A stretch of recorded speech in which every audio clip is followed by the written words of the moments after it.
Chapter 23. The Power of Concentration. The main difference between men and the animals is the difference in their power of concentration. All success in any line of work is the result of this. Everybody knows something about concentration. We see its results every day. High achievements in art, music, etc. are the results of concentration.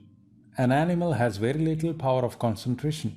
Those who have trained animals find much difficulty in the fact that the animal is constantly forgetting what is told him. He cannot concentrate his mind long upon anything at a time. Herein is the difference between man and the animals.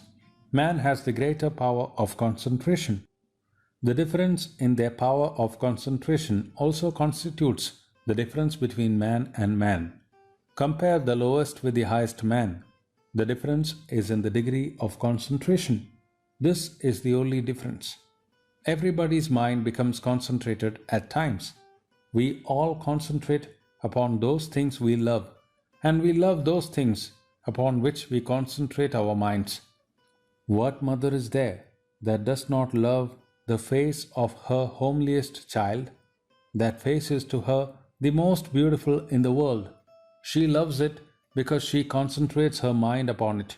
And if everyone could concentrate his mind on that same face, everyone would love it. It would be to all the most beautiful face. We all concentrate our minds upon those things we love. The great trouble with such concentrations is that we do not control the mind, it controls us.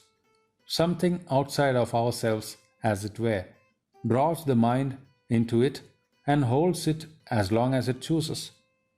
We hear melodious tones or see a beautiful painting, and the mind is held fast. We cannot take it away. If I speak to you well upon a subject you like, your mind becomes concentrated upon what I am saying.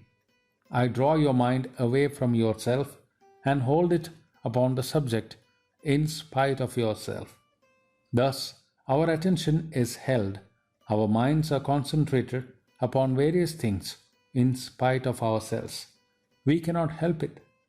Now the question is, can this concentration be developed and can we become masters of it? The yogis say yes. The yogis say that we can get perfect control of the mind. On the ethical side, there is danger in the development of the power of concentration. The danger of concentrating the mind upon an object and then being unable to detach at will. This state causes great suffering. Almost all of our suffering is caused by our not having the power of detachment. So, along with the development of concentration, we must develop the power of detachment. We must learn not only to attach the mind to one thing exclusively, but also to detach it at a moment's notice and place it on something else. These two should be developed together to make it safe. This is the systematic development of the mind. To me, the very essence of education is concentration of mind, not the collection of facts. If I had to do my education over again and had any voice in the matter, I would not study facts at all. I would develop the power of concentration and detachment, and then with a perfect instrument, I could collect facts at will. Side by side, in the child, should be developed the power of concentration and detachment. How has all the knowledge in the world been gained but by the concentration of the powers of the mind? The world is ready to give up its secrets if we only know how to knock, how to give it the necessary blow. The strength and force of the blow come through concentration. There is no limit to the power of the human mind. The more concentrated it is, the more power is brought to bear on one point. That is the secret. In training the mind, the first step is to begin with breathing. Regular breathing puts the body in a harmonious condition, and it is then easier to reach the mind. In practicing breathing, the first thing to consider is asana or posture. Any posture in which a person can sit easily is his proper position.